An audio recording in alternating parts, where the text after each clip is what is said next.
Hi hello welcome to our channel. Today சமையல் என்னென்னு பார்த்தீங்கன்னா முருங்கைக்காய் சாம்பார், அவரைக்காய் பொரியல். சரிங்களா? ஃபஸ்ட்டு துவரப்பருப்பு தேவையான அளவு எடுத்துருக்கேங்க. நல்லா வறுத்துக்கலாம். சாம்பாருக்கு வறுத்து எடுத்துக்கலாம். கொஞ்சம்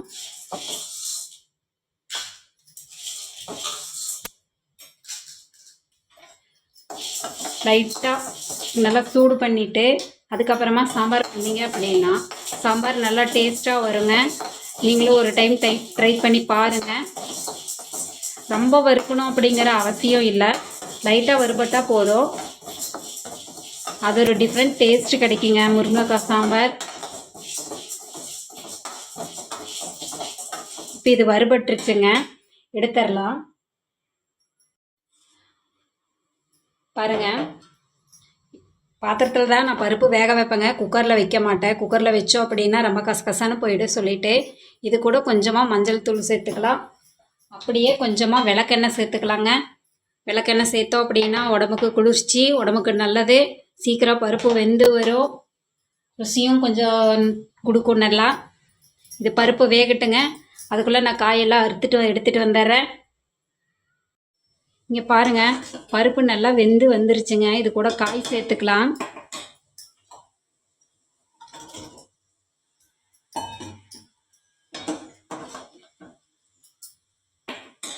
இந்த காய் வேகிறதுக்கு குழம்புக்கு தேவையான அளவு உப்பு போட்டுக்கலாங்க.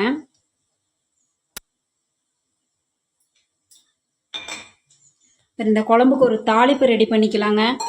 பாத்திரம் வச்சுருக்கிறேங்க, அடுப்பில் வடைச்சட்டி வச்சுருக்கேன். கொஞ்சம் எண்ணெய் ஊற்றிக்கலாம்.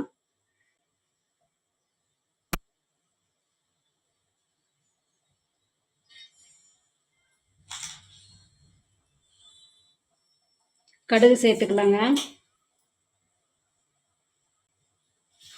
கடுகு பொரியட்டும்.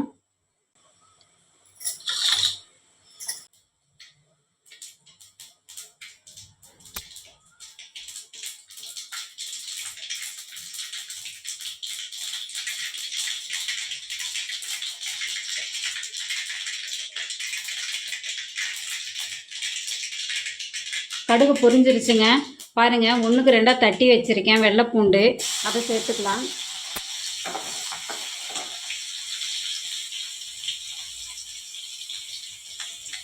குழம்புக்கு தேவையான கொத்தமல்லி கருவேப்பிலை சேர்த்துக்கலாங்க. வெங்காயம் சேர்த்துக்கலாம்.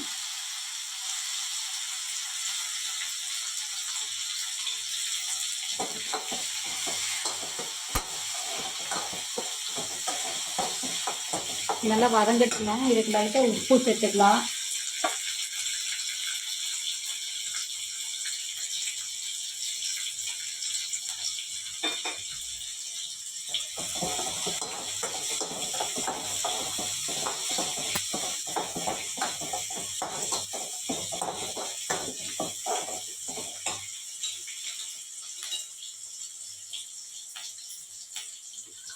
இது கூட பாருங்கள், தக்காளி ஒன்று பொடியாக நறுக்கி கொஞ்சம் அப்படியே ஸ்மாஷ் பண்ணி வச்சுருக்கேன், அதை சேர்த்துக்கலாங்க.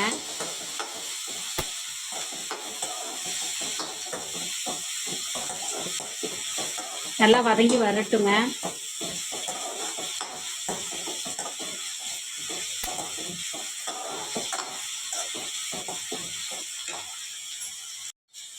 பாருங்கள், நல்லா வதங்கிருச்சு. போதுங்க, இந்த அளவுக்கு வதங்கினா போது.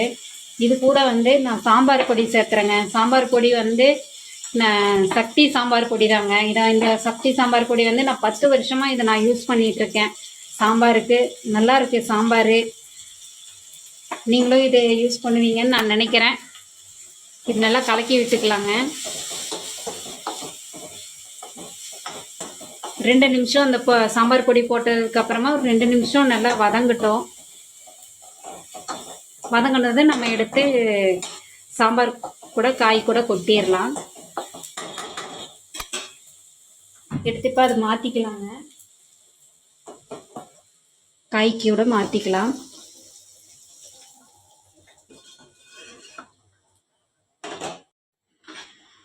பாருங்கள், குழம்பு நல்லா வேகுது. நல்லா வேகட்டுங்க, காய் நல்லா வேகட்டும். அதுக்கப்புறமா இந்த பக்கம் பார்த்தீங்க அப்படின்னா அவரைக்காய் பொரியலுக்கு ஒரு பொடி ஒன்று ரெடி பண்ணிக்கலாங்க. அதுக்கு நான் பச்சை பயிறு எடுத்துருக்கிறேன். பச்சைப்பயிறு நல்லா வறுத்துக்கலாம்.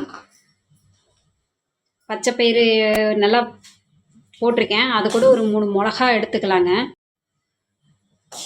நல்லா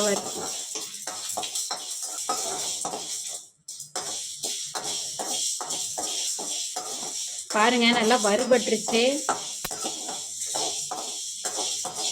நீங்கள் யோசிப்பீங்க இந்த பொடி எதுக்கு அப்படின்னு.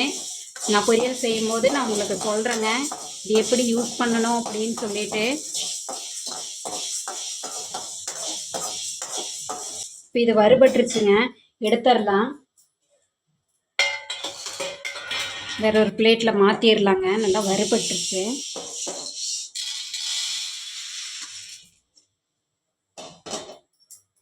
இது கொஞ்சம் ஆறட்டுங்க. இப்போ நம்ம காய் செய்கிறதுக்கு தேவையான அளவுக்கு எண்ணெய் ஊற்றிக்கலாங்க.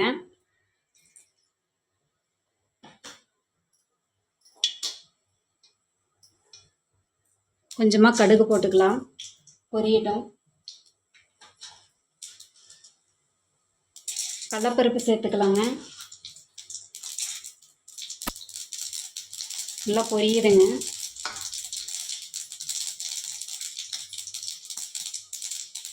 இந்த பொரியலுக்கு வந்து நான் சின்ன வெங்காயம் யூஸ் பண்ணுறேங்க. சின்ன வெங்காயமும் ஒரு மிளகாவும் எடுத்துருக்கிறேன், போட்டுக்கலாம். காய் இதுக்கு கொத்தமல்லி கருவேப்பிலை போட்டுக்கலாங்க. நல்லா வதங்கிட்டுங்க.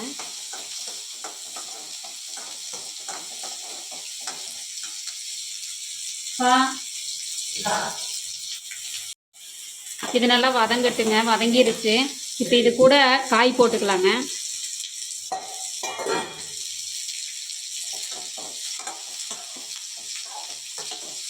நல்லா கலந்து விட்டுட்டு இதுக்கு காய்க்கு தேவையான தண்ணி தெளிச்சுக்கலாம். ரொம்ப வேண்டாம்.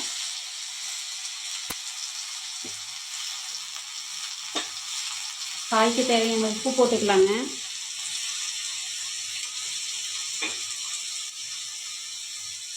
கொஞ்சமாக மஞ்சத்தூள் சேர்த்துக்கலாம். நல்லா கலந்து விட்டுக்கலாம்.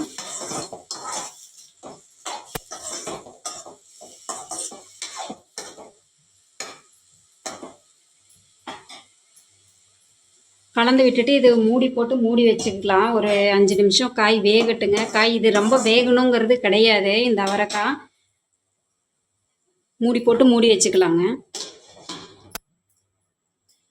இந்த பக்கம் பாருங்கள், குழம்பு நல்லா வெந்து வந்துருச்சு. காய் இன்னும் கொஞ்சம் வேகட்டும். பாருங்கள், காய் நல்லா வெந்துருச்சு. இது கூட வந்து இப்போ நான் அரைச்சி எடுத்துகிட்டு வந்திருக்க பாருங்கள், இந்த பவுட்ரு இதை கலந்துக்கலாங்க.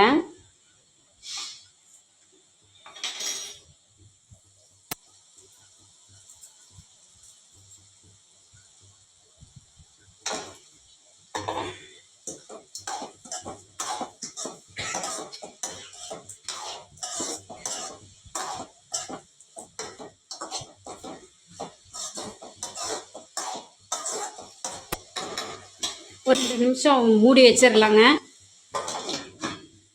இங்கே பாருங்கள், குழம்பு ரெடி ஆயிடுச்சு. இது கூட கொஞ்சம் புளி தண்ணி சேர்த்துக்கலாங்க. புளி தண்ணி கரைச்சி வச்சுருக்கேன், கொஞ்சம் சேர்த்துக்கலாம்.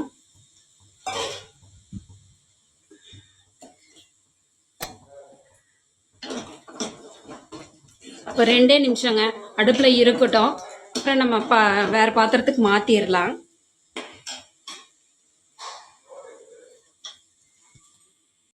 பாருங்க, இவ்வளோ கலர்ஃபுல்லாக அவரைக்காய் ரெடி ஆயிடுச்சு.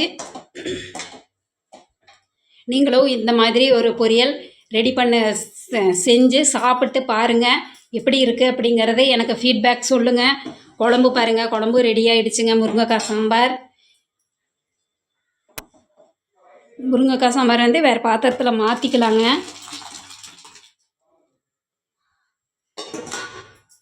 வேறு பாத்திரத்தில் மாற்றியாச்சு. இங்கே பாருங்கள், குழம்பு எவ்வளோ இதாக இருக்குது அப்படின்ட்டு. நீங்களும் முருங்கைக்காய் சாம்பார் வந்து வச்சுருப்பீங்க உங்கள் ஸ்டைலில். நீங்களும் உங்கள் ஸ்டைலில் முருங்கைக்காய் சாம்பார் வச்சுருப்பீங்க. என்னோடய முருங்கைக்காய் சாம்பார் எப்படி அப்படின்ட்டு என்னோடய வீடியோ பார்த்துட்டு நீங்கள் எனக்கு ஒரு ஃபீட்பேக் சொல்லுங்கள், எப்படி இருக்குது என்ன அப்படி சொல்லிவிட்டு தொடர்ந்து என்னோடய வீடியோ பாருங்கள். உங்களுக்கு வெரைட்டியாக கிராமத்து ஸ்டைலில் நான் என்னுடைய ரெசிபி நான் சொல்லித்தரேன். தொடர்ந்து என்னோடய வீடியோ பாருங்கள், எனக்கு சப்போர்ட் பண்ணுங்கள். என்னோடய சேனலை சப்ஸ்கிரைப் பண்ணாதவங்க சப்ஸ்கிரைப் பண்ணிக்கோங்க. ரொம்ப நன்றிங்க.